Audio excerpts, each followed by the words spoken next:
A proper motorcycle riding gear costs money.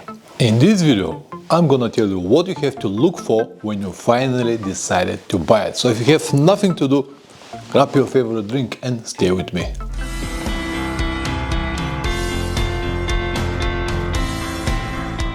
Welcome back, guys. For the purpose of this video, I'm gonna use my REVÍT gear because this is what I have in use, but everything that I'm gonna show you or tell you in this video could be applied to any brand and model. The primary purpose of any motorcycle riding gear is to provide comfort and safety. I believe that we all agree on this, but is there any differences between the brands and models? The answer is yes, and to these two important requirements, safety and comfort, I will add another three: affordability, efficiency and longevity. Even though two of them, affordability and longevity, might not be a problem for you if you have unlimited budget, the third one, efficiency, will still matter. You might be a bit confused, so let me explain to you what exactly I mean by saying efficiency. In my understandings, efficiency is the ability to ride for many hours without even the need to think about your riding gear, no matter what weather or road conditions are. Is this really possible? Yes, absolutely. You just need to look for a few specific things before you decided to buy your next motorcycle riding gear.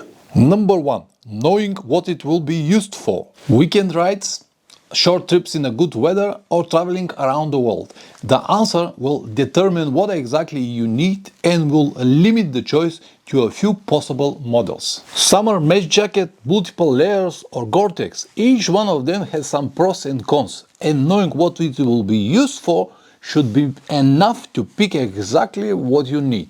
I have a very detailed video on this topic and you can watch it from here if you haven't already. Number two, design. I understand that this is probably number one factor that will sell any gear, but you have to be a little bit more skeptical. Just because it looks good does not automatically mean that it will be comfortable and efficient as well. Never buy motorcycle riding gear online. This is not a hat or a watch. You should be able to see how it fits you, because what is great for one could be not so good for another, because we all have different body shapes and different requirements from the riding gear. If you have the chance to buy it from a big shop, wear it and stay with it at least 15 to 20 minutes. Walk around, sit on a chair, on a motorcycle, go on your knees, move your arms and see how you feel it. If it comes with layers, put them all and make sure that the size is for you. Open your arms and see what the sleeves cover. Some people like me have long arms and this might be a problem. If necessary, buy a different size jacket and pants. For example, my jackets are always triple XL, but my pants are only XL. Otherwise, they'll be like a parachute. Try it with your boots. On some models, the bottom part is not so wide, and if you have big and bulky boots, this might be a problem. Also, make sure that it comes with the necessary protectors: spine, elbows, shoulders, knees, hips and chest if it offers. After you're happy with the design, with the quality and the comfort it provides, it is a time to check for some more specific things. Number three, important details. Adjustable neckline. This might look like nothing, but believe me, it is a pain in the ass if you don't have it. It is very noticeable when you switch from light to heavy winter layers, when the neck button becomes too tight. I always thought that it would be a great idea to have a jacket with a pocket here so I can have my hydration blader inside instead of carrying this backpack with me. But I didn't know that when the blader is full, especially more than 2 liters, it's actually pull the jacket that way and the collar choking you all the time. So it's not a really good idea until you try it. So don't do it, have a hydration pack instead. Mesh over the membranes, like this one here. Some jackets and pants don't have it. And in the hot days, when you ride with short sleeves, this membrane tends to stick to your body, and this is very annoying, especially in the pants. Believe it or not, this might completely ruin your riding day and force you to ride without any gear. Enough number, wide and deep enough pockets to put all of your belongings: passport, telephone, money, or anything that is important to you. On this jacket, for example, the pockets are not deep enough and they don't have zips. This might be a problem when you travel. I personally modified several pockets to fit my things. Also, there are different types of protectors. For example, this one is made from very tough plastic. It's much heavier than this model. It's difficult to bend it and it's more noticeable on your spine.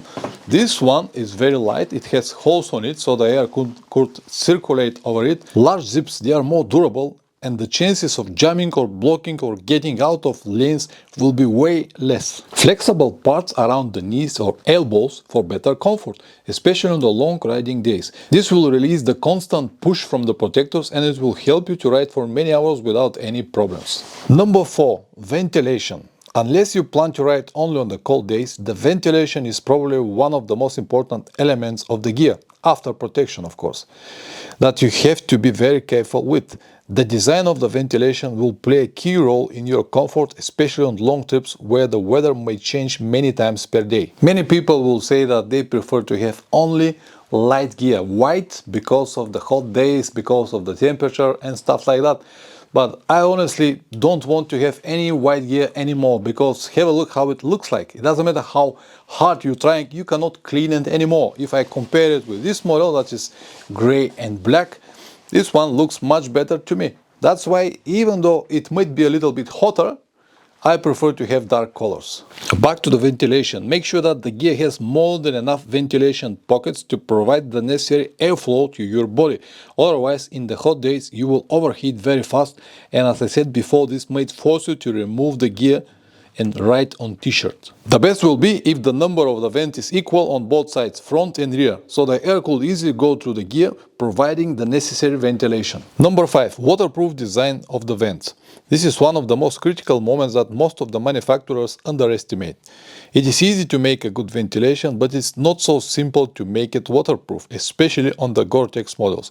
Any other options, mesh or layer, won't have this problem because they will offer an additional layer on the top or under the gear. Let me show you a few examples. Both jackets are from Gore-Tex and have very good ventilation, but as you can see, the design is completely different. The first is only with waterproof zips, but the second has a cover and Velcro to close it. Not only, it also has this rubber edge inside that actually prevents the water from going through. You might say that the first design is better because it has waterproof zips and does not need all of that, but the reality it's a bit different. What about if zips stop working, jam from sand, mud, or just breaks? What will stop the water from going inside? Nothing. With the second design, this is not really possible. Also, the same could be applied to the main zipline. I understand that in the normal riding conditions, this will probably never happen, but on the long trips, you never know what you're gonna face tomorrow. I really love this model, much comfortable than this one, because it's lighter. This is from 2 layers of Gore-Tex, much more comfortable, and everything is fantastic. I love it. I use it all the time, every day. But I really hope that REVÍT will redesign these ventilation pockets and the zip line, the middle zip line, and will go to the old system, because old system, it's already proven it cannot break. But we'll see. That's about everything. If you have any questions, please let me know in the comment section below. I'll be glad if I can help you. I haven't said anything about boots because I have a detailed video about it and you can watch it here if you haven't already. In the future, I might make another more detailed video about motorcycle riding gloves. Thank you very much for watching. Press like or dislike, whatever the video deserves. If you subscribe, even better. See you in the next one. Ciao.